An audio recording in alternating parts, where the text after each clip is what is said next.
வணக்கம் நண்பர்களே. இன்று நாம் பேசப்போவது ஒரு அசாதாரண மனிதரை பற்றி. அவர் வேறு யாருமல்ல, ப்ரூஸ் லீ. தற்காப்பு கலைகளின் உலகில் கடவுளாக போற்றப்படும் இந்த மனிதர் ஒரு காலத்தில் தெருவோரம் சாதாரண பையனாக இருந்தவர். ஊரில் உள்ள பசங்களோடு சண்டையிட்டு தோல்வியடைந்து மனவேதனையோடு வீட்டுக்கு திரும்பி வந்தவர். ஆனால் சில வருடங்களில் அதே பையன் உலகின் மிகவும் பயமுறுத்தும் தற்காப்பு கலைஞராக மாறினார். ஒரு காலத்தில் கையை கூட தூக்க முடியாத அந்த பையன் ஒரு நொடியில் யாரையும் தரையில் வீழ்த்தும் திறனை பெற்றுவிட்டார்.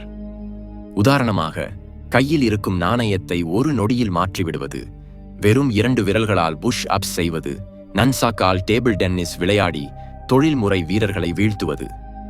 இப்படி அவரது வாழ்க்கையில் எத்தனையோ சாதனைகளை செய்தார்.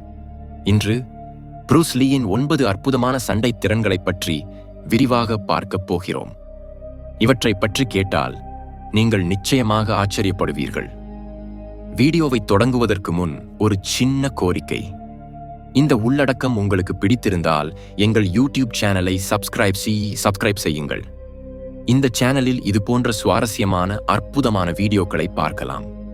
சப்ஸ்கிரைப் பட்டன் இலவசம், ஆனால் உங்கள் ஆதரவு எங்களுக்கு பெரும் உந்துதலை தரும். 1. ஒரு இன்ச் பஞ்ச். நண்பர்களே, வெறும் ஒரு இன்ச் தூரத்தில் இருந்து பஞ்ச் அடித்தால் எதிரில் இருப்பவர் 2 மீட்டர் தூரம் பறந்து போவார் என்று கற்பனை செய்ய முடியுமா?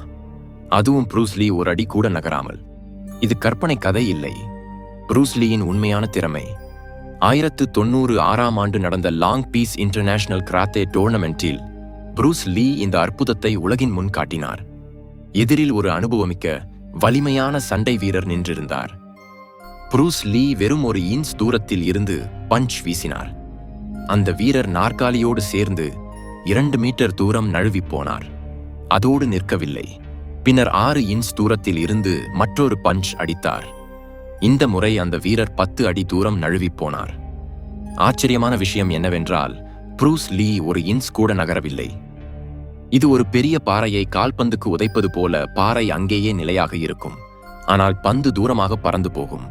ப்ரூஸ் லீயின் உடல் அப்படி ஒரு பாறையைப் போல நிலையாக, வலிமையாக, அபரிமிதமான சக்தியோடு இருந்தது. ஒரு இன்ச் பஞ்சை உலகுக்கு அறிமுகப்படுத்தியவர் ப்ரூஸ் லீ மட்டுமே. இன்றும் இந்த டெக்னிக்கை கற்க பலர் முயற்சி செய்கிறார்கள், ஆனால் ப்ரூஸ் லீயின் நிலையை யாராலும் எட்ட முடியவில்லை. 2. கண்களை கட்டிக்கொண்டு சண்டை. இப்போது மற்றொரு அசாதாரண டெக்னிக் பற்றி பேசுவோம். ப்ரூஸ் லீ கண்களுக்கு கருப்பு துணியை கட்டிக்கொண்டு சண்டை செய்வார். ஆமாம், கண்களுக்கு எதுவும் தெரியாமல் எதிரில் இருப்பவரின் தாக்குதல்களை தடுத்து ஒரு நொடியில் அவரை தரையில் வீழ்த்துவார். ஒருமுறை அவர் தனது சீடரான டாக்கி கிமுராவுடன் இந்த அற்புதமான சண்டையை செய்தார். கற்பனை செய்யுங்கள், கண்களுக்கு எதுவும் தெரியவில்லை, எதிரில் ஒரு சண்டை வீரர் தாக்குதல் நடத்துகிறார். ஆனால் ப்ரூஸ் லீ ஒவ்வொரு தாக்குதலையும் தடுத்து ஒரு நொடியில் அவரை வீழ்த்தினார். முதல் தாக்குதலில் கிமுரா ஒரு உதை வீசினார். ப்ரூஸ் லீ அந்த உதையின் ஒலியை வைத்து யூகித்து அந்த உதையை பிடித்து ஒரே அடியில் கிமுராவை கீழே தள்ளினார். மற்றொரு முறை கிமுரா தாக்கிய போது ப்ரூஸ் லீ அவரது தோளை பிடித்து ஒரு நொடியில் தரையில் வீழ்த்தினார். இது எப்படி சாத்தியமானது என்று பேசினால், ப்ரூஸ் லீயின் அசாதாரண கேட்டல் திறன், வேகமான ரிஃப்ளெக்ஸ்கள், கூர்மையான மனம். அவர் கால்களின் ஒலி, மூச்சின் தாளம், காற்றில் தசைகளின் அசைவின் ஒலியை வைத்து தாக்குதல் எங்கிருந்து வருகிறது என யூகிப்பார். 3 அல்லது 4 முறை கிமுரா தாக்கிய போதும் ஒவ்வொரு முறையும் ப்ரூஸ் லீ அவரை தரையில் வீழ்த்தினார். கண்களுக்கு தெரியாமல், பயமின்றி, வெறும் ஒலிகளை மட்டும் அடிப்படையாக கொண்டு சண்டை செய்வது மனித திறனுக்கு அப்பாற்பட்ட ஒரு அற்புதம். தற்காப்பு கலைகளின் உலகில் ப்ரூஸ் லீயின் இந்த கண்களை கட்டிக்கொண்டு சண்டை செய்யும் காட்சி ஒரு ஒப்பற்ற, நம்ப முடியாத தருணமாக நிலைத்து நிற்கிறது. 3. நன்சாக்கால் பிங் பாங். ப்ரூஸ் லீயின் மற்றொரு அற்புத டெக்னிக் நன்சாக்கால் டேபிள் டென்னிஸ் விளையாடுவது. ஆமாம், ஒரு விளம்பர படப்பிடிப்பின் போது ப்ரூஸ் லீ டேபிள் டென்னிஸ் விளையாட வந்தார். ஆனால் அவர் கையில் டேபிள் டென்னிஸ் பேட் இல்லை, நன்சாக் இருந்தது. எதிரில் ஒரு தொழில்முறை வீரர் நின்றிருந்தார். ஆட்டம் தொடங்கியது. ப்ரூஸ் லீ தொடர்ச்சியாக 6 அல்லது 7 ஷாட்களை துல்லியமாக அடித்தார். எதிரில் இருந்த வீரர் ஆச்சரியத்தில் திகைத்து போனார். சிறிது நேரத்தில் அந்த வீரர் தோல்வியடைந்தார். பின்னர் 2 சாம்பியன் வீரர்கள், இந்த ஆட்டத்தில் பல பதக்கங்களை வென்றவர்கள், ப்ரூஸ் லீயை சவால் செய்தார்கள்.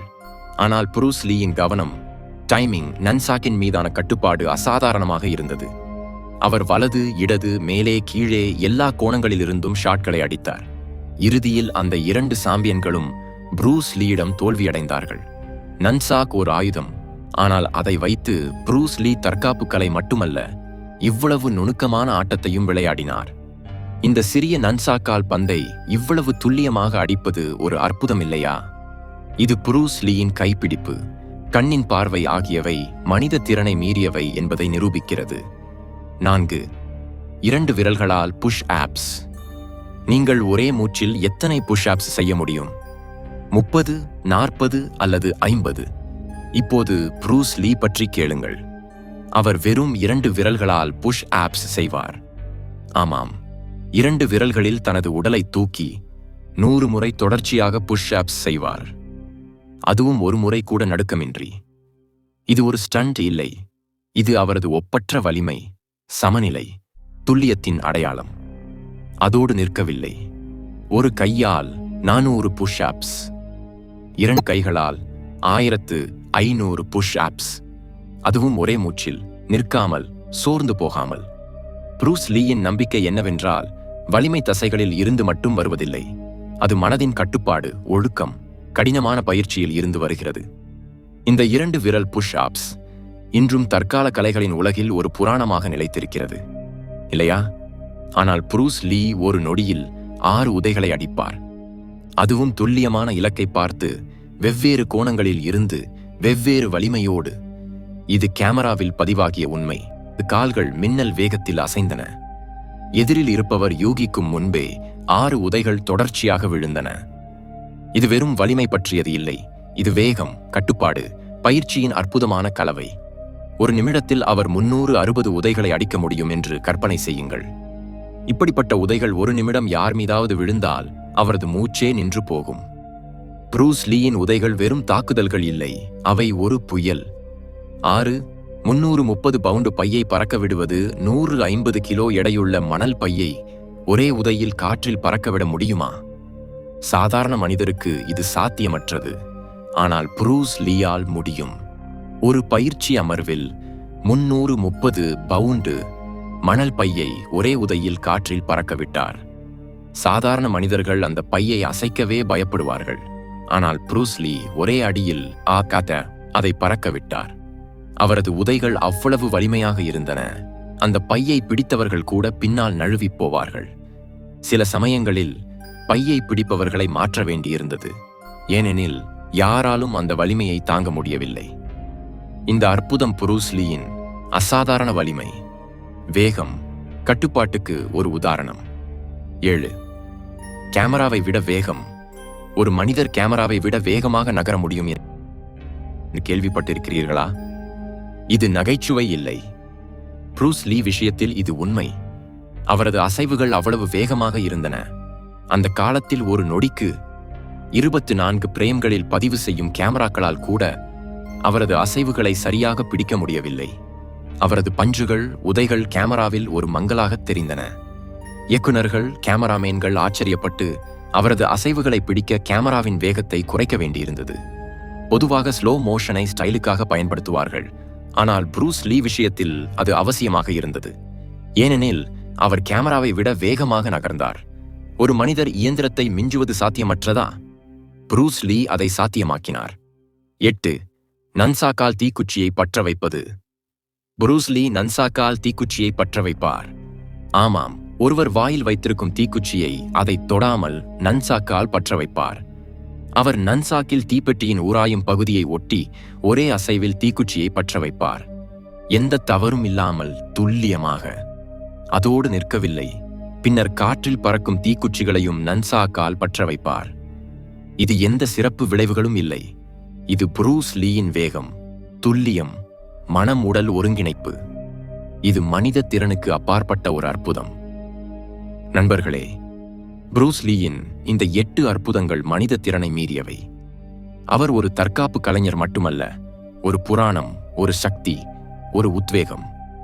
இந்த வீடியோ உங்களுக்கு பிடித்திருந்தால் உங்கள் நண்பர்களுடன் பகிர்ந்து கொள்ளுங்கள். மேலும் எங்கள் சேனலை இப்போதே சப்ஸ்கிரைப் செய்து பக்கத்தில் இருக்கும் மணி சின்னத்தையும் ஆக்டிவேட் செய்யுங்கள். நன்றி நண்பர்களே, பார்த்ததற்கு நன்றி.